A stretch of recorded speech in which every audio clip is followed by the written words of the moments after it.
明。没有，我没有。妈，你还是回老家吧，你在这里对孩子还不好。你就为了这个女人，要把你妈赶走？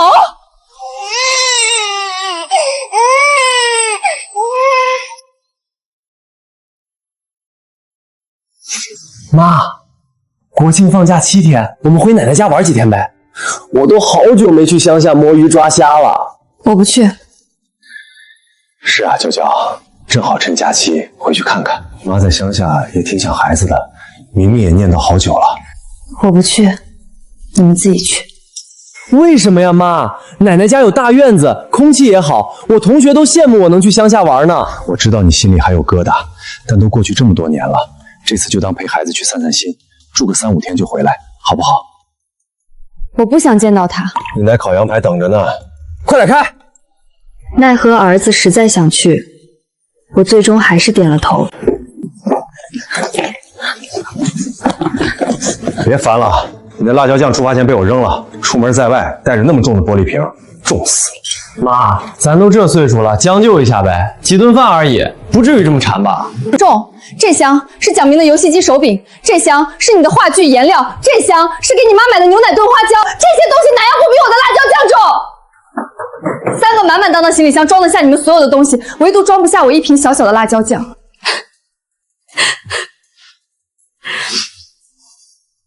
我们离婚吧。发什么疯？魏娇，不就是一瓶辣椒酱吗？至于吗你？那玩意儿有什么可吃的？没它你不能活了。你是不是故意在我妈家挑刺儿啊？月子里那点事儿，这都过去半辈子了，你还抓着不放吗？妈，你年轻的时候不喜欢回老家也就算了，奶奶这辈子不容易，你就宽容一点，让她晚年舒心一点不行吗？这些年，就因为你记恨奶奶，我和我爸也不能常回来看她，但你也不能仗着我们在乎你，就一直这样吧。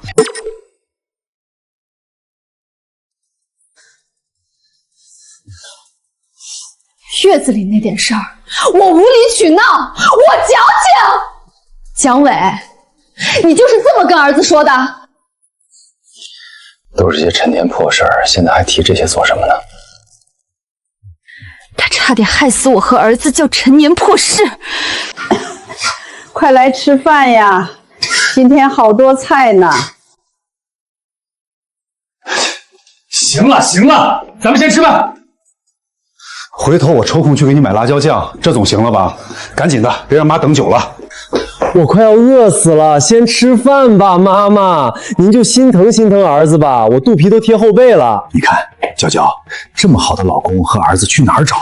我们都给你台阶了，你就顺着下来得了，别总是把气氛搞得这么僵。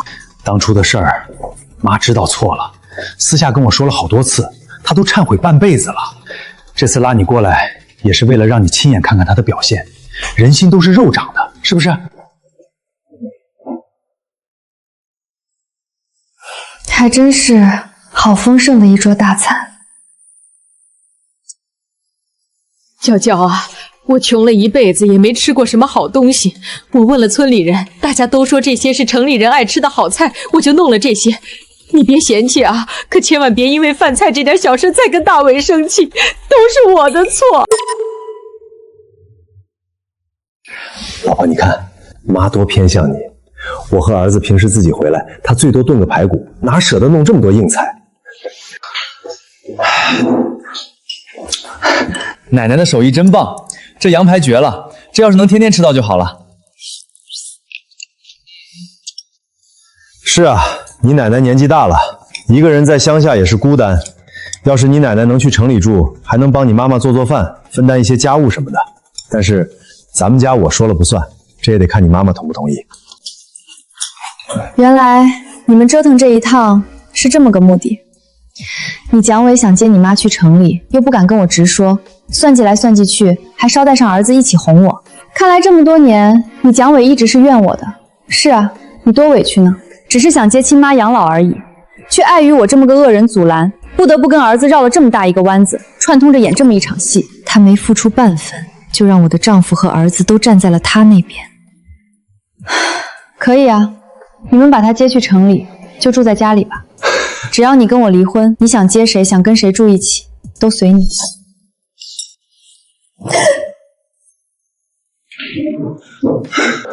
妈，不是我说你，你闹脾气总要有个限度吧？都是一家人，凭什么我和爸爸都要顺着你啊？我就想让奶奶进城陪我，你同不同意？这事儿也都这么定了。你看看奶奶给你做的这一桌子菜，多好吃的，一罐辣椒酱而已，没了就没了，一直折腾，妈，这没必要吧？蒋明，你今年也19了，长得比你爸还高。这些年，我生怕做不好一个母亲。书上说，不要在孩子面前抱怨，会传递戾气，所以我从没在你面前说过你奶奶一句坏话。但是，蒋明，你是不是都忘了你亲妈海鲜过敏？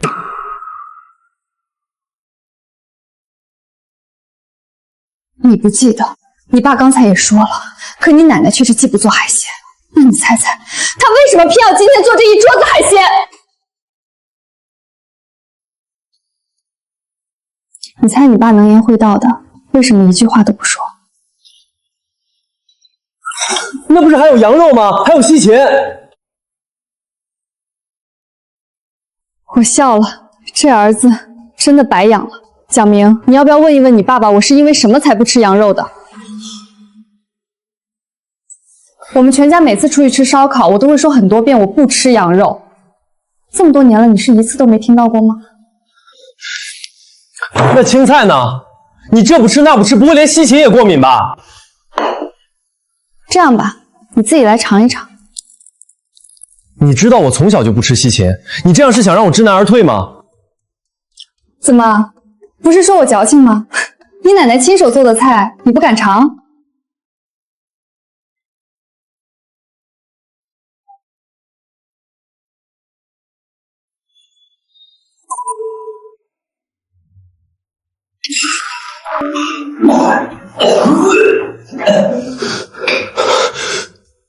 这是什么鬼东西？这就是你觉得我该吃的。奶奶，这芹菜本身就够难吃的了，怎么还能又膻又腥呢？这到底是加了什么？妈，这菜是不是你做的呀？做的时候是不是不小心放了不该放的东西啊？我刚才吃了一口，味道怪怪的，胃里有点难受。西芹本来就难吃，现在更难吃了。脑子进水了就去倒立，要么就去挤一挤。我今天进过这间厨房一步吗？我让你先尝一口，就是因为我太了解你奶奶了。她年纪大了，记性差，这些事儿已经不是第一次了。她总是这样搞砸一切，可就是记不住我不吃羊肉，也记不住我海鲜过敏。上次用羊油炒了青菜，上次用煮过螃蟹的水熬了粥，再上次，说了多少次她都不改，这次又继续这么干。蒋明，你现在明白我为什么偏要带那罐辣椒酱了吗？因为没那罐酱，在这个家里，你亲妈我连一口干净饭都吃不上。妈，你这就多少有点被害妄想症了吧？奶奶肯定不是故意的嘛！奶奶年纪大了，一道菜没做好而已，怎么让你说的像是要谋害你一样？这么点事儿，你至于吗？至于吗？原来在这个我疼爱了19年的儿子看来，他妈妈吃不上饭是一件不至于的小事吗？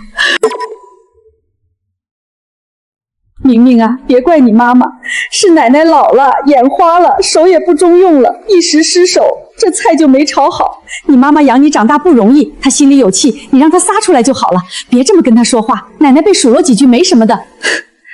这么多年过去，她还是老一套。蒋明，你不是一直遗憾自己不能当兵吗？知道那疤是怎么来的吗？我爸不是说那是我小时候淘气，在院子里玩，自己不小心擦伤的吗？擦伤？擦伤怎么可能那么深呢？蒋明，你听清楚，你那伤是你奶奶急着去打牌，把还没满月的你忘在了灶台上，烫出来的。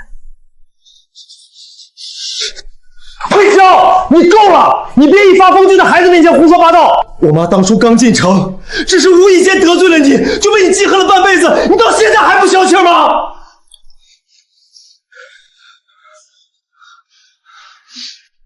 看来，她终究还是没信我。我这些年为了照顾你的情绪，连亲妈都不敢多见，我心里苦啊。10几年了，你每次都拿这句堵我嘴。我念在你确实为了我把亲妈送走了，遇事能让则让。你在所有人面前都装作一副顾家好男人的形象，可实际上真的是这样吗？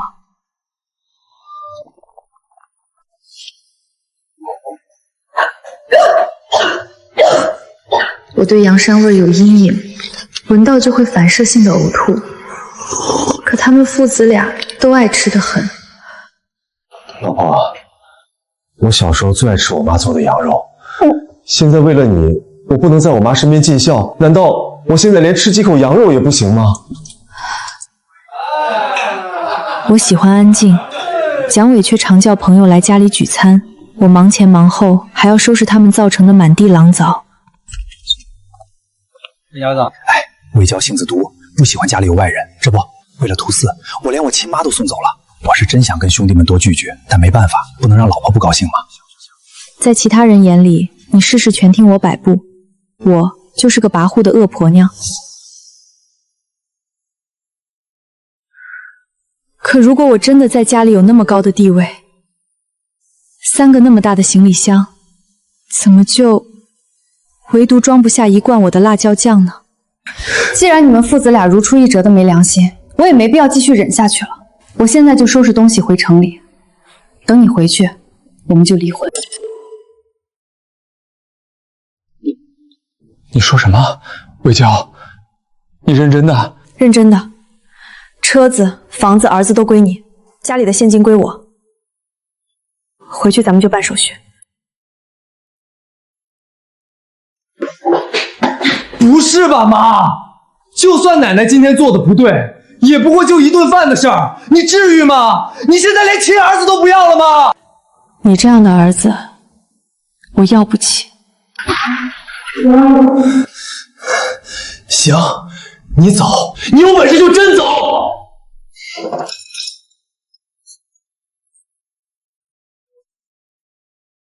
哎，大伟啊，别跟你老婆生气啊！你们都在一起10几年了，孩子都这么大了，哪能说离婚就离婚呢？他呀，也就是嘴上说说，吓唬吓唬你们爷俩而已。他那性子我还不了解，他哪舍得扔下你们这么好的爷俩不管呢？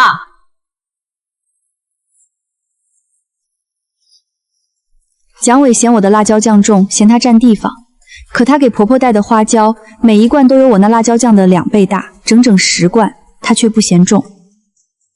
其实也没什么可收的，1套换洗的薄衣服，2套贴身衣物，这就是3个满满当当的行李箱里属于我全部的东西。被蒋伟拿当初的情分骗了自己这么多年来，我也该清醒。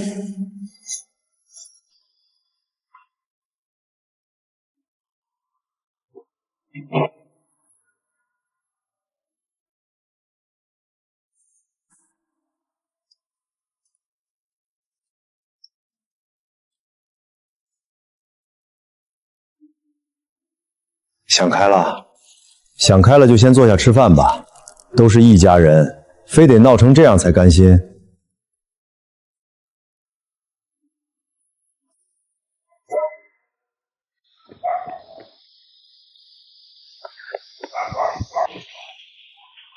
大姐，问你个事情，这附近怎么一直打不到车？妹子别费劲了，这儿地处偏僻，又是放假，司机早回家过节了，你就算加再多钱也没人理。有点后悔，还是太冲动了，我应该直接拿着车钥匙开车走的。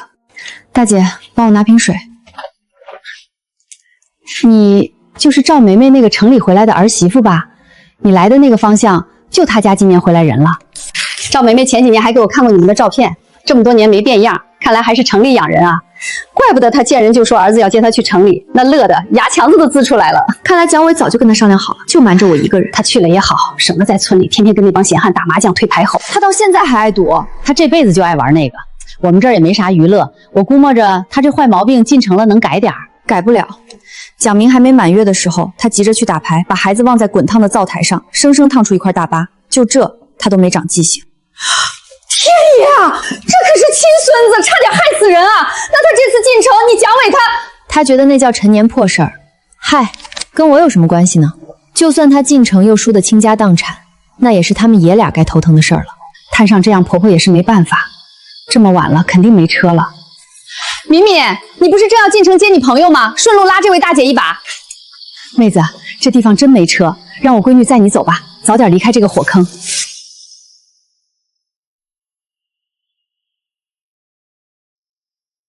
魏娇，你闹够了没有？我这刚吃完饭，发现你人真不见了。咱们都一把年纪了，能不能别这么任性？你说说你，都这么大岁数了，就因为几口吃的，当着长辈的面闹脾气也就罢了，现在还学人家10几岁的小姑娘玩离家出走。魏瑶，你至于吗？至于，很至于。好，魏娇，长本事了是吧？你也不看看现在是什么时候？现在可是国庆假期，那村子地段多偏，你心里没数，根本就叫不到车。我倒是要看看你怎么回城里。我把丑话说在前面，你可别指望我。有能耐你就自己一步步走回去。我告诉你，我是绝对不会去接你的。魏娇，你要是现在立刻回来，我就不计较你不孝顺我妈这事儿，咱们就还像以前一样过。蒋伟，我说得很清楚，我们离婚，我也绝对不会回去。离婚？行，那你就净身出户，1分钱都别想带走，不然我就耗死你。我倒要看看你离了蒋家，离了我，怎么活得下去。如果你利索的跟我办手续，那我们就和平离婚。如果你再说些不好听的，那我就去找你们领导谈一谈。没记错的话，去年过年的时候，你给他送了份厚礼吧？还有，前阵子你手底下的小梦来咱家送你的那些东西，还在柜子里放着呢。蒋伟，这些年咱们家的人情往来，我记得比你清楚。你要是不配合你那些事儿，我全给你抖出去。你最好别逼我跟你鱼死网破。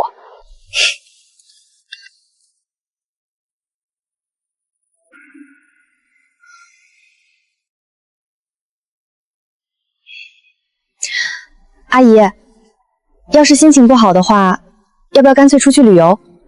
我们几个朋友最近准备拼团去自驾，刚好还差一个人。我看你这一身轻便，正合适。可我都老了，和你们这些小姑娘在一起玩，会不会不方便？阿姨，您哪儿算老呀？看您刚才那一招鱼死网破，比我们这些年轻人还飒呢。人生嘛，说走就走。您照顾了他们一辈子，也该为自己活一回了，对吧？放心吧，阿姨，我们订的是那种纯玩小团，行程都提前规划好了，绝对没有强制消费，咱们就是去散散心。换做以前，我还真舍不得花这个钱的。我这辈子啊，钱全花在他们爷俩身上了。给蒋伟买名牌 polo 衫，买上千块的皮带，我眼睛都不眨。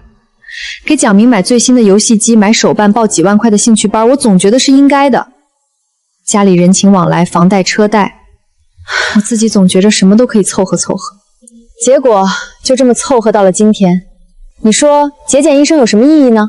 为家庭，丈夫欺负我半辈子；为儿孙，儿子压根没拿我当回事儿。这回啊，我就跟你出去痛痛快快玩一趟。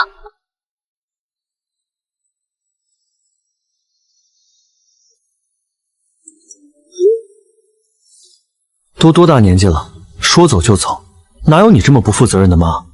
以前的事儿爸都跟我说了，不是儿子说你，做人不能太计较的。还在以为我是耍脾气。阿姨，怎么了？没事儿，你刚才说那地方的海鲜不错，咱们到时候可得多吃点。虽然我海鲜过敏，吃不了那些肥美的海螺和螃蟹，但能和这些鲜活的小姑娘们一起，就算只点一碗白粥一碟青菜，心情也会比在那个家里好上10000倍。你说那家海鲜店真有那么好？那当然，海螺肥的流油，本来还说带我爸一起来的。我爸倒好，哪儿也不去，也想让我留在村里，说以后就嫁给村里，还总说我浑身是刺，一点都不柔顺，这样以后肯定嫁不出去。但那又怎么样呢？我又不是为了嫁人而生的 NPC， 我要做的事儿多了去了。我一个人能看世间百态，也能见山河壮阔，寂寞了有朋友作伴，我觉得我自己就足够完整了，根本不需要捆上另一个人来填补我的生活。人活一世，如果为了别人的喜好束缚自己一辈子，那多没意思。阿姨，您说是吧？是啊，你说的对。恭喜魏娇拿到今年的先进个人奖，恭喜恭喜！妇女能顶半边天。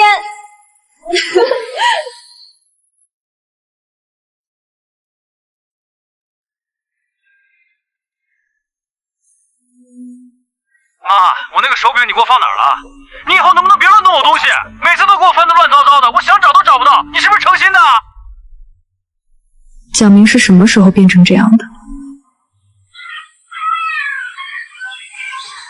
妈妈吃，妈妈吃完宝宝再吃。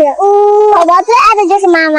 等宝宝长大了，要对妈妈很好很好。这个孩子到底是怎么长着长着成了现在这个样子呢？我说妈，你还真是没完没了了是吧？我就不明白了，你为什么非要抓那些鸡毛蒜皮的事不放呢？就几道菜的事儿，非要弄得大家都不靠心，有意思吗？我告诉你，你要是真敢离婚，那可别后悔。等你老了，别想让我养你。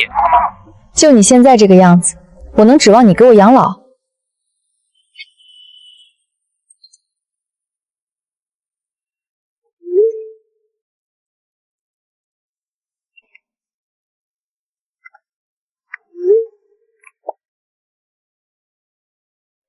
要是心里还堵得慌，要不要跟我聊聊？事情一直憋在心里，就像鞋里钻进了一颗石子，走哪儿都硌得慌。讲出来，说不定心里就敞亮多了。反正这条路还得堵好几个钟头呢，咱们闲着也是闲着。实不相瞒，我平时也在网上写点小说，你要是肯跟我说，就当是给我提供素材了，行吗？嗨，这柴米油盐的事儿，哪会有人看呢？你要是不嫌烦，那我就给你讲讲。我这一辈子啊，得从20多年前说起。那时候我也像你一样，浑身都是使不完的干劲儿。我婆婆其实没和我相处多久，但她的影子却贯穿了我整个婚姻生活。那年我30岁，结婚第6年才怀孕。在那个年代，我是实打实的晚育。老婆，妈听说你怀了，连夜从老家跑来照顾你，怕你晚上不舒服。这床挤是挤了点，但妈在这儿，我出差也放心不是？我当时没多想，毕竟人家是来帮忙的，不好太计较。但后来婆婆却是把我折磨得不轻。娇娇，出来吃饭了！妈为了你这胎，腰都要累断了。妈辛苦了。妈，这菜你放了多少盐？这根本没法入口。咸？我看你是怀了孩子拿自己当太后了吧？乡下人一年到头都吃不上这点盐，怎么到了你嘴里就成毒药了？咸不好吃就别吃，饿着我大孙子了，你自己上街找蒋伟哭去。妈，我不是说了要喝开水吗？这壶里怎么又是生水？哎呀，这不是看你渴吗？我刚从水龙头接的，还没来得及烧。城里人就是金贵，自来水喝了能毒死人还是怎么着？你到底是来照顾我的，还是来折磨我的？哎呦，我的命苦啊！老远跑来伺候儿媳妇，还被嫌弃水不热菜不香啊！大伟啊，你快回来看看！当时我也没办法，去柜子里拿点钱出去吃。不仅是饭菜，连柜子里的钱也跟着不翼而飞了。我想着晚上蒋伟回来跟他讲。蒋伟，你妈做的饭根本没法吃，还有柜子里那200块钱不见了。魏娇，别乱开玩笑，那是我亲妈，她哪会动我们的钱？再说了，她又不识字儿，拿钱去干嘛？那饭呢？那水呢？我怀孕了，她给我喝生水。老婆，别人都说了，孕妇的味觉多少都有点变化，你那是激素变动，太敏感了。哎呦，别生气，你不高兴那就算他错了，行吗？但这点小事你就别跟妈计较了。妈好心过来帮我们不能让老人伤心啊，传出去人家怎么看我？没想到第2天婆婆就来找我了。妈今天特意来给你赔礼道歉。对不起啊，娇娇，妈就是不太习惯你们城里的锅啊碗的，乡下那种土灶台用惯了，这煤气灶火太烫，妈掌握不好。下次你要是尝着不好吃，千万别忍着，跟妈说一声，妈重新给你做，做到你满意为止，行吗？你看，妈都说到这份上了，话都说到这份上了，我还能说什么？只能硬生生的把这口气咽了下去。可没多久，我们厂里抓工人赌博的时候遇到了婆婆。你这婆婆瘾头大得很呐！就是，只要能找到一丁点空，她准能一头扎进牌桌。拦都拦不住。蒋伟，你妈在厂里聚赌被抓了，这种事传出去多难听，你得管管。哎呀，他好不容易把我拉扯大，现在日子轻松了，玩玩牌算什么呢？又不输几个大钱。他没吵还是钱的，对我说你就是太爱操心了。但我没想到，这是他准备已久的报复。来，大家别客气，吃好喝好。那时候我还不知道自己是海鲜过敏，我只知道只要吃到海鲜，我就会浑身起疹子，奇痒难忍。儿媳妇，这些羊尾油可是我托了好多人才买到的。人家大草原那边的孩子个个身强体壮，就是因为从小吃这个。妈之前赌钱惹你不高兴，妈知道错了，但吃时没惹你，是不是？妈求你，就算是为了肚子里的孩子，你好歹尝一口，别让妈的心意白费了。图一，看老人家多不容易，这可是大补啊，赶紧吃一口吧。是啊，这可是专门给你准备的，你要是不吃，老人家多伤心啊。娇娇，妈都把话说到这份上了，你就吃一口，别扫了大家的兴。图一，老人不容易，这大元跑来伺候你，忙活了一整天。就是做好了，不管爱不爱吃，就算只吃一口，那也算全了老人一片心意。妈，我替娇娇吃了。别抢，这是妈特意给儿媳妇补身子的，草原上的偏方专治体虚。娇娇，你就嫌弃妈到这个地步？就那一口，让我上吐下泻整整1晚上，儿子也因此提前来到了这个世界。你看这孩子，还没我巴掌大，像个干巴小猴崽子。那时候说蒋明像个干巴小猴崽子，现在小猴崽子长成了大高个儿。蒋明信任蒋明的爸爸，却会怀疑我污蔑蒋明的奶奶。娇娇，咱这没地暖，我买个煤炉子给你取暖。妈，你看着点火。蒋明也不想想，如果不是真的犯了大错，蒋伟这么个大孝子，怎么可能铁了心要把亲妈送回乡下？那帮老姐们肯定都开局了，得赶紧去。我在睡梦中直接晕了过去。那时候我压根不知道儿子被他丢在灶台边。魏阿姨在家吗？我奶让我来问问有没有红皮鸡蛋，我馋鸡蛋了。魏阿姨，你怎么不说话呀？魏阿姨，救命啊！着火啦！那天要不是邻居家小孩嘴馋了，想要过来要几个红皮鸡蛋，第二天蒋伟就能直接送我们娘俩上山了。太过分了，简直是杀人未遂啊！阿姨，这种人家你是怎么跟他过了一辈子的呢？是啊，其实我本不是个窝窝囊囊只会受气的人啊。蒋伟，我们离婚吧。这次我命大醒过来了，那下次呢？我和儿子有几条命可以让他不小心？想当初我从医院醒来，第一时间就是要离婚的，可那时候离婚太难了。娇娇啊，妈知道你受委屈了，可这日子哪有十全十美的？你家大伟不赌不嫖，对你也没动过手，也没犯什么原则性错意的。他妈差点害死我跟蒋明。唉，人啊得懂得惜福。现在离婚名声多难听，孩子才多大就没爹？得饶人处且饶人。大伟平时对你百依百顺的，那是真疼你。你看你现在这不是没事了吗？孩子也保住了，差不多得了，别再闹了。在他们眼里，只要没出人命，只要蒋伟还装得像个好男人，所有的生死一线都只是鸡毛蒜皮。我的父母总是不站在我这边，总劝我差不多得了，就是那句差不多得了，让我在这泥潭里整整困了20年。我不想再过这样差不多得了的日子了。娇娇，妈这都是为了你好，你怎么就这么死心眼呢？非要闹到离婚那步，这不是小题大做、斤斤计较吗？做妻子的哪能因为这点磕碰就随意抛弃自己的丈夫？大伟这孩子，咱们打听过了，那是十里八乡有名的孝子，你抛弃他，让人家脊梁骨怎么戳你？你是存心想让我们这张老脸丢尽了，以后出门都抬不起头来吗？我父母给我取名魏娇，是骄傲的骄，可我却活得这么憋屈。我和儿子差点死在家里，那是整整2条神命啊！赵敏，你说这叫没事吗？可您还活着，您还坐在这儿，这就够了。从今往后，谁也别想再让您差不多得了。哎呦，这小脚都跪了半天了吧？真是诚心。可不是嘛，男人膝下有黄金，为了媳妇儿连脸都不要了，这魏娇也太心狠了。却一个字都道不出。我知道，不管我说什么，在他们眼里都会被轻飘飘的定义成鸡毛蒜皮。娇娇啊，你看大伟为了挽回你，连男人的面子都不要了，就在楼下跪着呢。你还想怎么样呢？差不多得了，见好就收吧。蒋伟跟我保证过了，他已经把他妈送回乡下了，以后就你们一家3口过日子，这不挺好的吗？你闹离婚，不就是因为你婆婆吗？现在问题解决了，你再闹下去可就没理了，那是你不识抬举。是啊，她知道让她妈向我道歉，她也确实在我和婆婆中间做出了选择。可没人问过我心里的那个窟窿谁来补？因为这点事闹离婚是要被全场的人笑话的。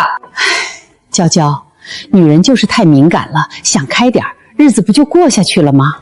蒋伟不抽烟不喝酒不嫖不赌，也没跟别人乱搞关系，在所有人眼里他是个完美的丈夫，所有人都告诉我该知足，可我就是活得憋屈。赵明，你也觉得是我太矫情了吗？阿姨，这不叫矫情，这是他们对你的慢性谋杀。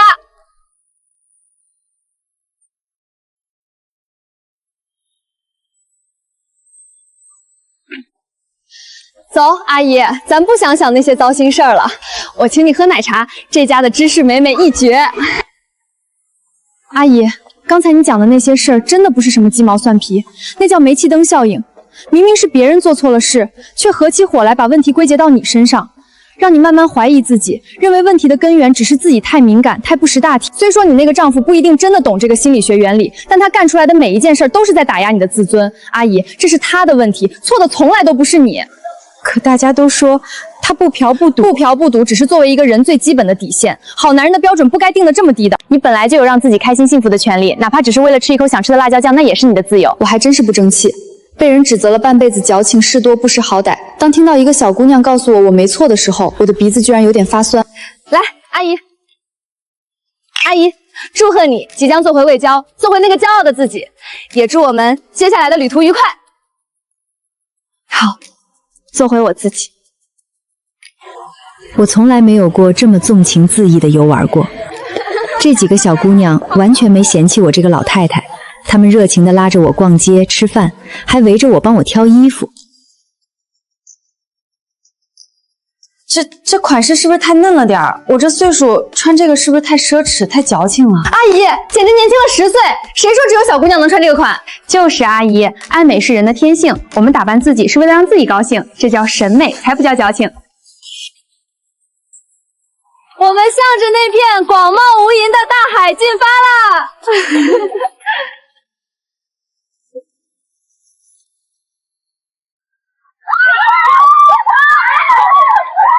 你们往左边站一点，对，逆着光。阿姨，你真有天赋！哇！阿姨，你拍的太绝了，这角度，这构图绝了！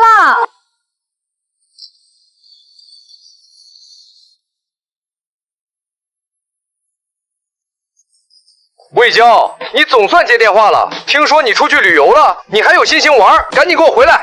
出什么事儿了？出什么事儿？家里下水道堵了，现在家里满地都是黄水，臭气熏天。你赶紧回来收拾。家里发水了，还是粪水？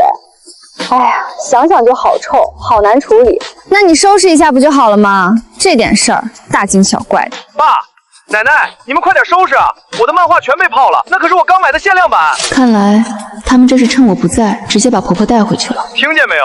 儿子都急成什么样了？魏娇，你这几天玩也玩了，该消的气也该消了吧？赶紧回来吧，别让我再说第二遍。那个家就留给你们3个吧。你想好了？我们下次见面就在民政局了。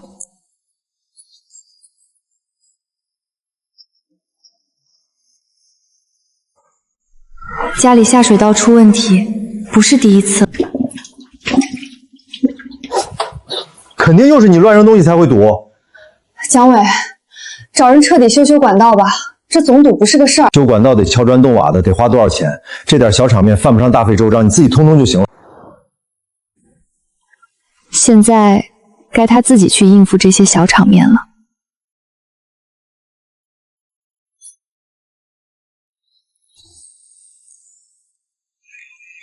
妈，家里都快臭死了。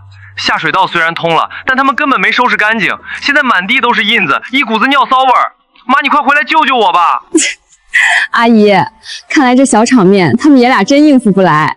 妈，奶奶一下午都没见人影，肯定又去打麻将了。我爸根本不会做饭，他煮的面全是生的，你儿子我快要饿死了。这孩子离了妈真是连饭都吃不上。烦死了！我爸根本找不到我的东西都放在哪儿，我翻得满地都是。妈，我上个月新买的那几本书呢？你快告诉我啊！妈妈，你什么时候回来啊？我知道错了。妈，你是对的，晚爸蒋卫刷锅不洗，我真受不了他了。阿姨，这房子采光真绝了，早晨太阳一照，满屋子都是亮的。是啊，我就喜欢这大窗户。以前那个家啊，总觉得黑黢黢的，怎么擦都透不进光。那是心情变了，阿姨，这儿以后就是你的自由领地了，想要什么颜色的桌布自己挑。活了大半辈子，还是头一次觉得这屋里的每一寸地方都是我自己说了算的。旅行结束后，几个姑娘最富的身影，我突然觉得新的生活真的开始了。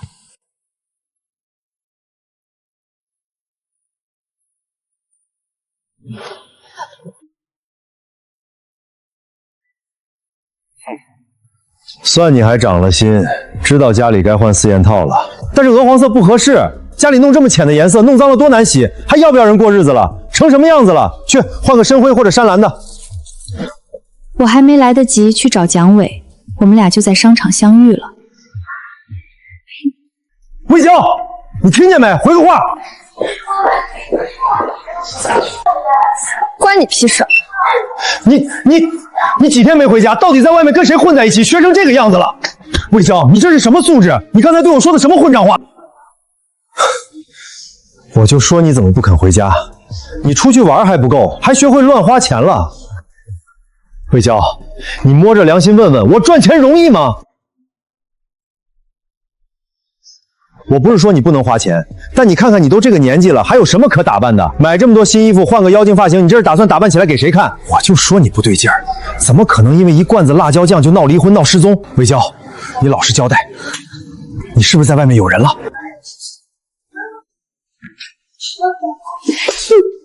蒋伟，这一巴掌打你这么多年来对我的贬低和讽刺。你敢打？这一巴掌，我打你在儿子面前混淆是非，打碎了你那副伪善的嘴脸。差不多得了，魏娇，你看看这儿有多少人，你在这发什么疯？你不嫌丢人，我还嫌丢人，别让别人看笑话。你怎么敢？我是你丈夫，你这个泼妇！哼，我正式通知你，明天去给我办离婚手续，别装死。要是明天我看不到你人，我就直接去找你们领导，好好揭发一下你这些年干的那些破事儿。那些东西够让你在局子里待多久？你自己掂量掂量轻重吧。魏娇，你敢？蒋伟，你也试试看，看我敢不敢。蒋伟骨子里其实是个怂人，昨晚我一提到揭发他收礼，他那股子嚣张劲儿就瞬间瘪了，不然他也不会一直拿我当挡箭牌去拒绝别人。魏娇，你至于把事情做得这么绝吗？咱们几十年的夫妻，非得闹到这一步，让人家看笑话？笑话？我这20年活的才是个笑话。行，我知道你还在气头上，这张单子你拿好，离婚冷静期有30天呢。这30天你刚好在外面清醒清醒。真离了婚，谁给你做饭？谁照顾你？你一个人在外面怎么过？你要是后悔了，随时可以回来。我和蒋明都在家里等着你。蒋伟，你是不是还没搞清楚？这20年是我在做饭，是我在照顾你们2个巨婴。没了你们，我连呼吸的空气都是甜的。那蒋明呢？你连亲儿子都不要了，他现在天在家念叨你，没你洗衣服，没你收拾屋子，家里都快乱成猪圈了，你忍心看他过那种日子？蒋明是你养出来的，既然他喜欢他奶奶，喜欢那个家，那个家就留给你爷孙3代自己住吧，我就不奉陪了，祝你们在那儿长命百岁。我临近退休，反正闲着也是闲着，就常去赵敏他们弄的流浪动物助站帮忙。这些被扔了或者走丢的小家伙，只要喂他们几顿饭，见到我时就都特别高兴。他们不会瞧不起我，也不会居高临下的讽刺我。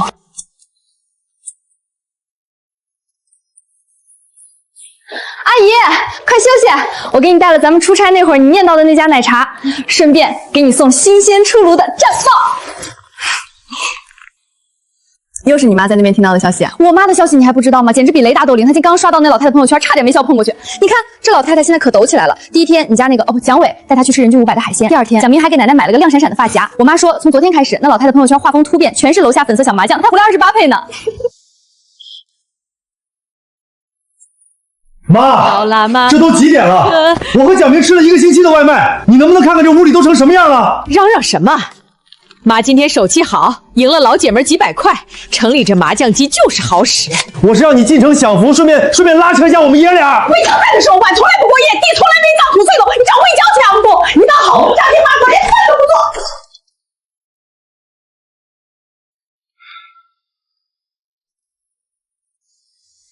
阿姨，我妈说前天在楼下碰见蒋伟，他那脸色黄得跟纸一样，拉着我妈抱怨了半个钟头，说家里臭得待不下去，请保洁要好几百，他舍不得，现在只能跟他妈在那个臭屋里互相耗着。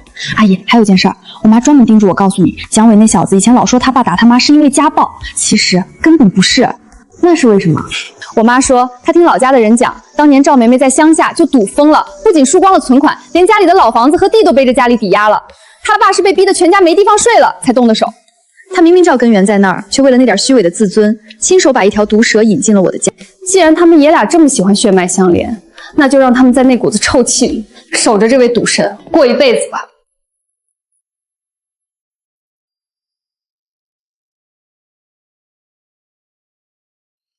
魏姨，快出大事了！我就说这老太太进了城，准保要出乱子。怎么，你妈又传什么新鲜话了？我妈说啊，这老太太在村子里没人敢借她钱，大家知根知底都防着她。这下进了城，简直是猛虎出山。她嫌手头没钱，竟然把蒋明那一柜子的限量版球鞋和手办全给折算了，好几千块一双的联名鞋，她200块一双就给卖了。还有那些手玩几百块袋子，跟卖废铁似的，全处理了。蒋明那些球鞋和手玩可是他的命根子，以前都是由我精心照料、包膜、除湿、喷防尘。蒋明现在心该滴血了吧？心疼也得认了。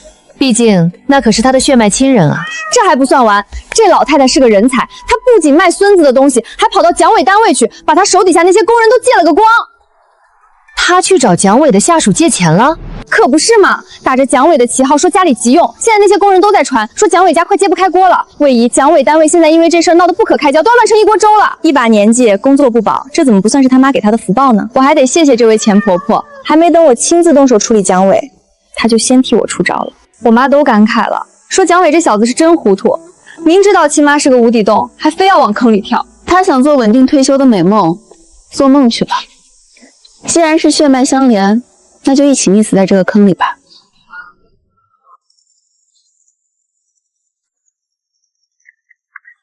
魏姨，咱们这救助站扩建完，规模直接翻倍，大家都说全靠您这领头人有方。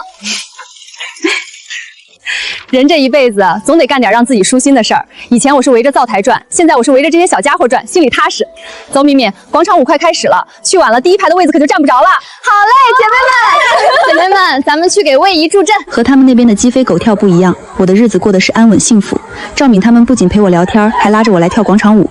我心里明白，他们是怕我一个人的时候会难过。其实我还好，大概是压抑的太久了，突然呼吸到自由的空气，我只觉得整个人都畅快了。魏姨，咱们走吧。救助站那边扩建的第一期工程完工了，小姐妹都在那等着您验收呢，说是晚上还得拉着您去跳那一曲新排的舞。好，让那群小家伙也看看新院子。我帮赵敏他们扩大了那个动物救助站，他们有个队伍，每个人都很喜欢我。魏姐，没您帮忙，这地儿哪能这么快扩成这样？您真是我们的主心骨。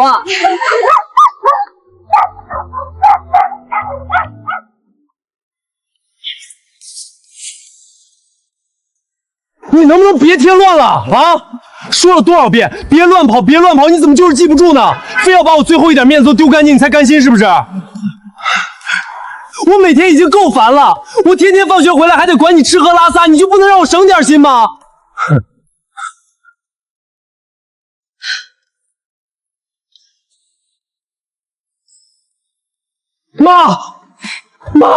妈，我知道错了，你原谅我吧，你回来吧。我奶奶，呸！那个太婆，她现在瘫在家里了，哪怕瘫了她也不安分，还在家里闹得鸡飞狗跳。她竟然偷偷把家里的房产证拿去抵押给别人了，钱全输光了。我爸工作也没了，单位说他生活作风有问题，还赔了不少钱。前几天那帮债主上门趁乱砸了他的头，现在人直接傻了。妈，你原谅我吧，要不你收留我也行。我现在会洗衣服了，家务我也能收拾，我还会学着炒菜了。对了。妈，以后你想吃辣椒酱，我就去给你买最好的，买10罐，只要你肯回来。蒋明，你知道我为什么那么在意那一罐辣椒酱吗？不是因为你爱吃吗？因为在那个家里，在那张饭桌上，永远都只有你们父子俩爱吃的菜，海鲜、羊肉、西芹，每一道都是你们的命，每一道都是我的毒。那一小罐辣椒酱，是我在那个家里唯一能让自己咽下饭去的东西。我和你奶奶见面的次数实在不多，你们的嘴脸完全暴露的时候也不多。可惜，虽然不多，但实在让人从心底厌恶。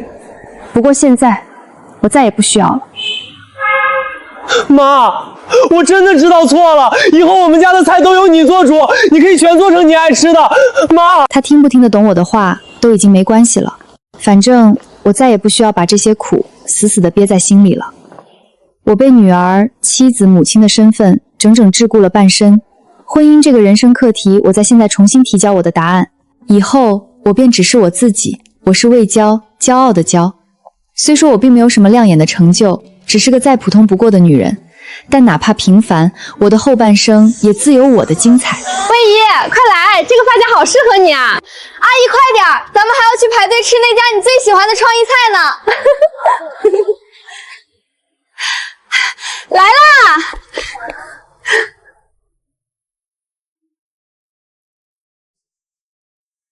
我是蒋伟，我的一生算计来算计去，终究是失去了所有。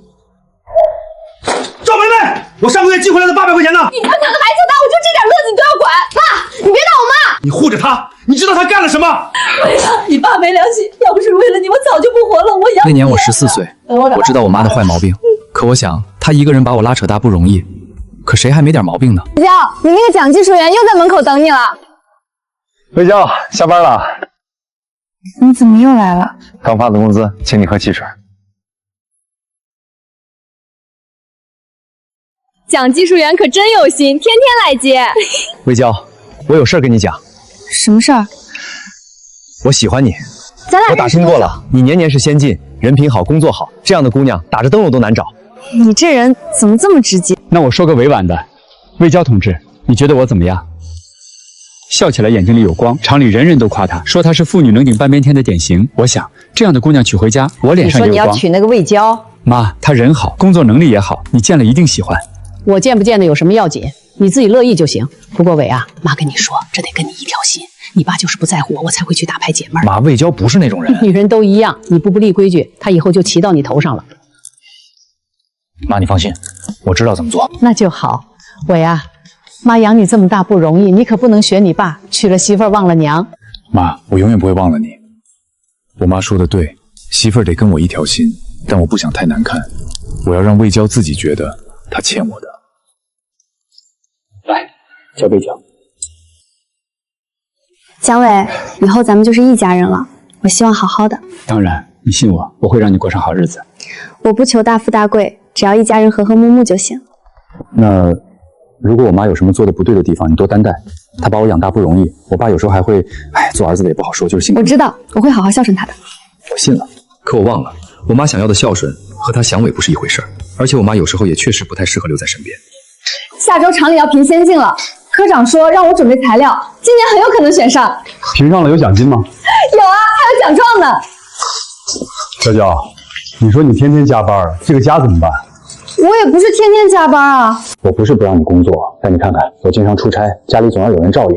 你要是也忙起来，咱俩累了一天，回来还得做饭收拾，还像个家吗？你是觉得我工作影响照顾家了？哪能啊，我就是心疼你。她太耀眼了，她越能干，就显得我越没本事。一个女人没必要如此耀眼。老蒋，你这媳妇找得好啊，人长得漂亮，工作还出色。嗨，女人嘛，工作再出色，不也得顾家吗？老蒋，你可要看好喽，这么能干的媳妇，小心被别人惦记。说什么呢？我们家娇不是那种人。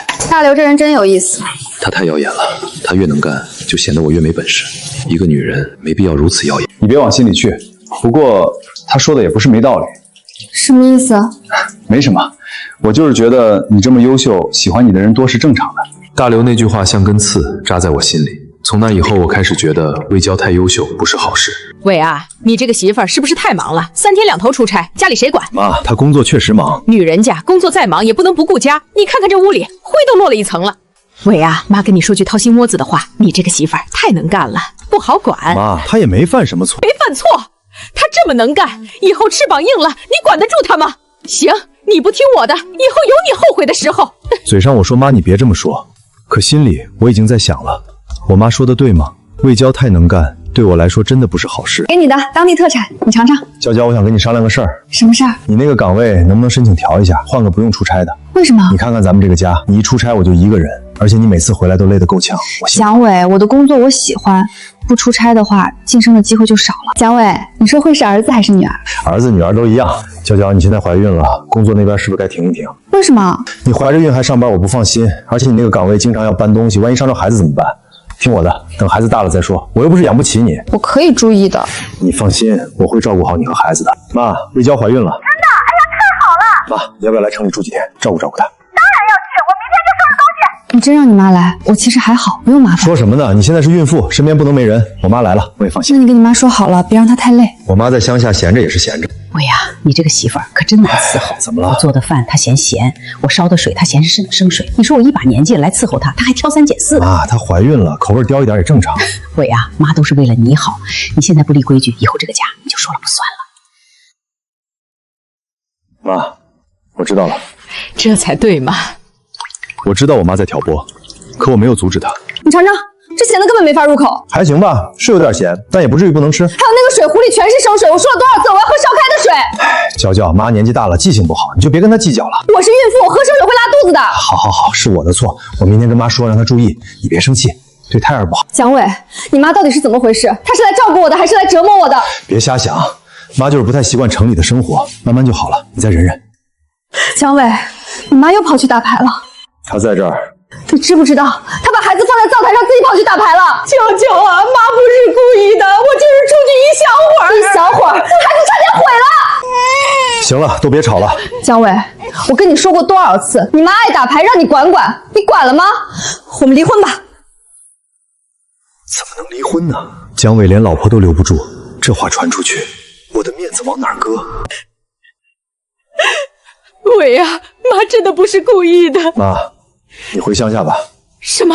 魏娇现在要跟我离婚，你先回乡下，等风头过了再说。伟啊，你不能把我送回去，我回去一个人怎么过？那你想怎么办？留在这里让魏娇天天跟你吵，到时候她真要离婚，你负责。明天我送你回去。我把我妈送走，不是因为心疼魏娇，也不是因为心疼儿子，是因为我权衡过了，留下我妈，家会散；送走我妈，魏娇会感激我。伟啊，你媳妇最近气色不错啊。那可不，出了月子，身体好多了。说起来你也真不容易，为了媳妇儿把亲妈都送回乡下。娇娇跟我妈处不来，我夹在中间难受啊。但我想着媳妇儿是我要过一辈子的人。你这孩子真孝顺，不容易啊。娇娇啊，你可要好好珍惜你家蒋伟，为了你连亲妈都不要了，这样的男人哪里找去？王婶，你别说了，这都是我应该做的。在外人面前永远是那个为了媳妇儿不要亲妈的好男人。只要大家都这么说，魏娇就会觉得她欠我的。娇娇，王婶今天说的话你听见了吧？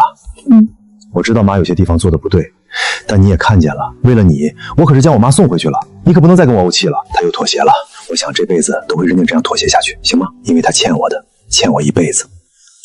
怎么了？我科长今天找我谈话，想让我重新回去做技术岗，说我的能力放在行政岗可惜了。技术岗？那不得经常出差？偶尔会有，但晋升空间大。娇娇，你想想，儿子还小，你要是经常出差，谁照顾他？我可以请保姆，或者让我妈来帮忙。请保姆，你放心吗？你妈身体也不好。娇娇，工作的事儿，要不你再想想。姜伟，你是不是不想让我换岗？哪能呢？我都是为了你好，我就是怕你累着。我知道了。娇娇，今天厂里开会说要提拔一批中层干部，老张还专门问我说你有没有兴趣。老张？他说你的能力大家都看在眼里，只要你想，他可以推荐你。娇娇，我不是不让你发展，但你要想清楚，你现在的岗位虽然普通，但时间自由，能顾家。你要是换了，我知道，咱们这个家就散了。这才对嘛，咱们一家人好好的，比什么都强。我又一次阻止了他，我知道他的不甘心。老蒋，你们家魏娇那个事儿，你考虑怎么样了？老张，魏娇说她不想去了。不想去了？为什么？她说儿子还小，离不开妈。工作的事儿以后再说吧。可惜了，魏娇的能力我是知道的，放在身上有什么可惜的？女人嘛，把家顾好就行了。你要出门？老刘请吃饭，叫了几个朋友一起。你不是说这周在家陪明明吗？老刘的面子不好驳，你放心，我早点回来。妈妈，爸爸不带我去吗？爸爸有事儿，妈妈陪你。老蒋，我听说你们家魏娇当年可是厂里一枝花，怎么现在看着老了不少？女人嘛，生了孩子操持家务，哪有不老的？不是我说你，你得让你老婆注意点。你看你越活越年轻，她倒好，看着像你姐姐。我也想让她打扮，可她不愿意，说浪费钱。老蒋，你们家谁管钱？当然是他管，我们家大事小事都是他说了算。老蒋真爷们儿，在家听老婆的，在外是个人物。妈妈，今天老师表扬我了，说我作文写得好。是吗？写的什么？给妈妈看看。我的妈妈，我妈妈是世界上最好的妈妈，她每天给我做饭、洗衣服、辅导功课。行了行了，吃饭了。爸爸，我还没念完呢。作文有什么好念的？吃饭。还不睡？蒋伟，明明今天写的作文你听见了吧？他说我是世界上最好的妈妈，所以我想我这辈子值了。所以呢，娇娇，你这辈子不只有明明，还有我呢。我知道。妈，你最近身体怎么样？还能怎么样？一个人在乡下孤苦伶仃的。我不是每个月都给你打钱吗？钱有什么用？我要的是人。伟啊，你什么时候接我进城？妈，我跟你说过多少遍了，魏娇不愿意。魏娇不愿意？你是他男人还是他儿子？这个家到底谁说了算？娇娇，我有话跟你说。怎么了？我妈一个人在乡下，身体越来越不好了，我想接她来城里住一段时间。蒋伟，我们说好的，什么时候说好的？是你单方面决定的。你妈当初差点害死你儿子，你忘了？娇娇，那都是过去的事儿了，她也知道错了，你就不能大度一点？大度？蒋伟，你对我说大度？娇娇，算我求你了，她毕竟是我妈。不行。明明，你想不想奶奶？奶奶？哪个奶奶？还能有哪个奶奶？你亲奶奶，乡下的那个？还行吧，上次去她家有很多好吃的。那你想不想她来家里住？可以啊，奶奶住咱们家，我就能天天吃好吃的了。那你妈妈不同意怎么办？为什么不同意？奶奶又不是坏人。行了，你玩吧。爸，我这个箱子满了，话剧放你那边。行，你那瓶酱别带了，重死了。我带着以防万一。有什么万一？我让妈多弄几个菜，你还怕没吃的？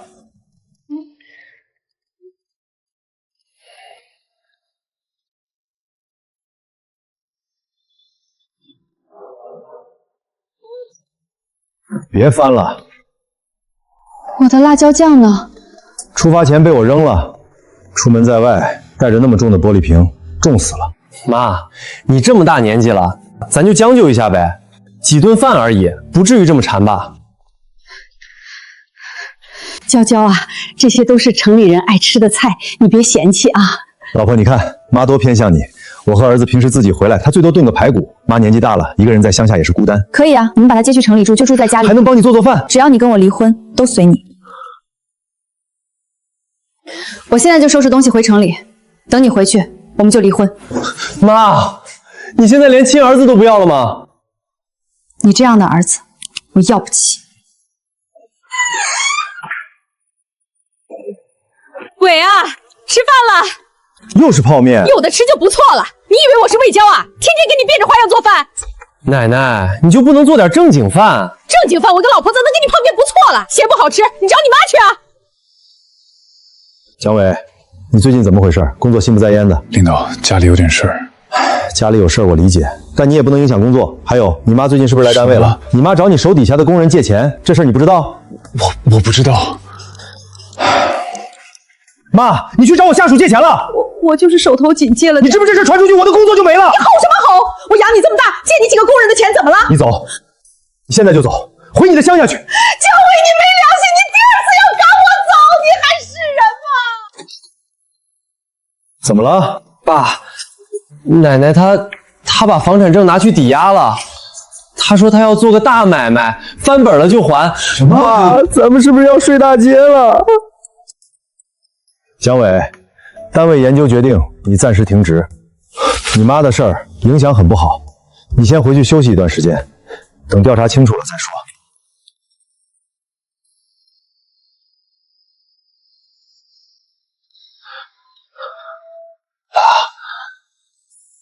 你认识我吗？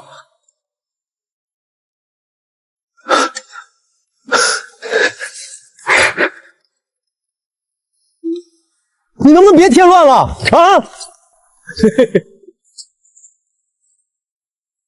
妈，我知道错了，你回来吧。我奶奶把房产证抵押了，钱全输光了，我爸工作也被砸了，现在人傻了。妈，你原谅我吧。妈，我真的知道错了，我给你买，我以后天天给你买。妈，哟，我想起来了，那个女人叫娇娇，她是我老婆。